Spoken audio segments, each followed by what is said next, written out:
नमस्कार मंडळी, सर्वांना शुभ सकाळ. कसे आहात? होप सो सर्वजण मजेत असतील. तुम्ही जर माझ्या चॅनलवर नवीन असाल तर चॅनलला सबस्क्राईब करा आणि व्हिडिओला लाईक करा आणि बेल आयकॉन प्रेस करायला विसरू नका, म्हणजेच आमचे नवनवीन व्हिडिओ तुम्हाला बघायला मिळतील. तर फ्रेंड्स, सकाळी दक्ष उठल्यानंतर मला म्हणे मम्मा मला आप्पे खायचे आणि आता आप्प्यांसाठी मी डाळी भिजत टाकलेल्या नव्हत्या, तर म्हटलं आता झटपट होणारे आप्पे म्हणजे ते रव्याचे आप्पे, तर म्हटलं आता आपण बनवूया. चला मी तुमच्यासोबत शेअर करते आप्प्यांची रेसिपी. दक्ष, काय खायचं बाळा तुला? आप्पे खायचे? चला पटकन बनवू. चला मग आता पटकन आप्पे बनवते हा तुझ्यासाठी. बघा, दक्षची फ्रेंड पण सकाळी सकाळी आता नाश्ता करायला आली आहे. मी तू काय खायचं बेटा तुला? आप्पे खायचे? ओके, चला मग आता आपण आप्पे बनवूया. आपल्याला आप्पे बनवण्यासाठी सर्वात पहिले रवा घ्यायला लागणार आहे. तर मी 2 वाट्या इथे रवा घेतलाय आणि भिजत टाकलाय तो. 10-15 मिनटं भिजू द्यायचा रवा. त्यानंतर तो मिक्सरला बारीक करून घ्यायचा. आता एका बाजूला मी रवा भिजत टाकलाय, 10 मिनटं रवा भिजू देते. आणि इकडे मी चटणीची तयारी केली आहे. शेंगदाणे छान असे भाजून घेतले की चटणीची चव छान लागते. हिरवी मिरची, कढीपत्ता आणि कांदा थोडा मी कट करून घेतलाय, तो रव्यामध्ये टाकायचा मला आप्पे बनवताना. चटणीला नाही टाकायचा. थोडंसं खोबरं घेतलं चटणीसाठी. तुम्ही बघू शकता रवा मी आता मिक्सरला फिरवून घेतलेला आहे आणि त्याची कन्सिस्टन्सी बघू शकता. जास्त पातळही करायचं नाही आणि जास्त घट्टही ठेवायचं नाही आहे. त्यामध्ये आता मी 2 बारीक चिरलेले कांदे टाकणार आहे. त्यामध्ये आपण हिरवी मिरचीचा कूट देखील टाकू शकतो, पण माझ्या दक्षला तिखट आवडत नाही म्हणून मी हिरवी मिरची टाकत नाही आहे. फक्त कांदा टाकला आहे आणि थोडा खायचा सोडा आणि चवीपुरतं मीठ. म्हणजे मी प्लेनच करणार आहे आप्पे. आणि ते छान मिक्स करून घेऊ आपण. त्यात मी थोडा इनो पण टाकणार आहे, म्हणजे पटकन लवकर फुगतील. कारण दक्षला भूक लागली आहे, मग लवकर बनवायचे. तर तुम्ही इनो नाही टाकला तरी चालेल, कारण खायचा सोडा टाकला ना तरीसुद्धा आप्पे फुगतात. पण त्याला 10-15 मिनटं रेस्ट घ्यावा लागतो. परंतु मला लगेच बनवायचे होते म्हणून मी थोडासा इनो टाकणार आहे. चला, इनो टाकल्यानंतर आपण 2-3 मिनटं आता बाजूला ठेवूया रव्याचं बॅटर आणि चटणीची तयारी करूया.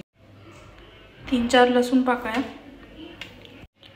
चला आता आपण शेंगदाणे, हिरवी मिरची आहे, खोबरं हे सगळं आता आपण मिक्सरला वाटून घेऊ. चटणीला तडका द्यायसाठी मी 2 ते 3 चमचे तेल गरम करायला ठेवले.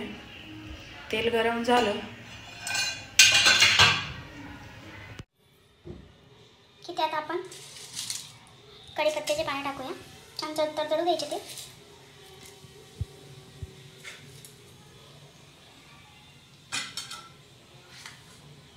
एक चमचा मोहरी,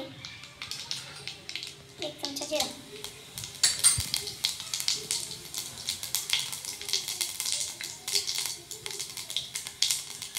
छान तडतडले आणि वरती आले जिरे मोहरी बघू शकता तुम्ही. आता आपण बारीक केलेल्या चटणीमध्ये तडका देऊया.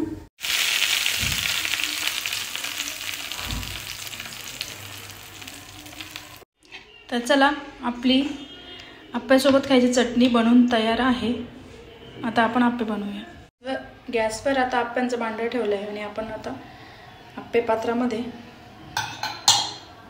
तेल टाकून घेऊया थोडंसं, म्हणजे आप्पे खाली भांड्याला चिटकतात.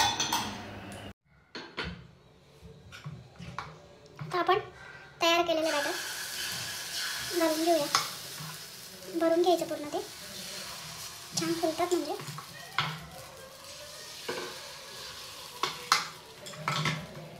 एक एक करून सर्व याच्यात मी टाकून घेणार.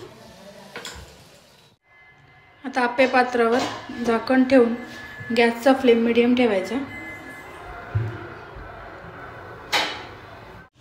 आणि 1-2 मिनिटानंतर बघू शकता तुम्ही छान फुलले आप्पे. आता ते आपण पलटी करून घेऊ. सर्वच आप्पे मी आता पलटी करून घेतले.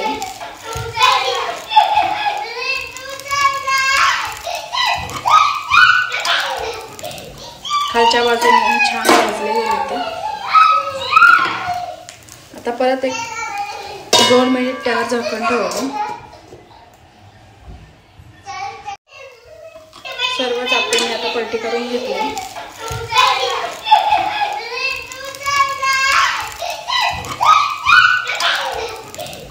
खालच्या बाजूने छान भाजलेले होते. आता परत एक 2 मिनिट त्यावर झाकण ठेवतो. तर फ्रेंड्स, आता आपले आप्पे बनवून तयार आहेत. तुम्ही बघू शकता.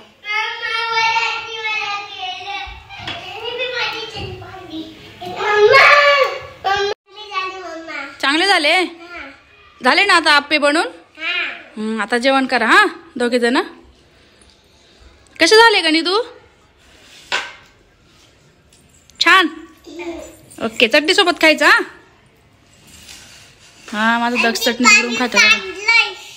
तिखट झाले का बेटा? तर फ्रेंड्स, तुम्हाला माझी व्हिडिओ कशी वाटली कमेंट बॉक्समध्ये नक्की सांगा आणि व्हिडिओला लाईक करा. तुम्ही बघू शकता मस्त छान फुलले आप्पे आणि छान जाळीदार पण झालेत बघा. आपण भेटूया नेक्स्ट व्हिडिओमध्ये. थँक्यू.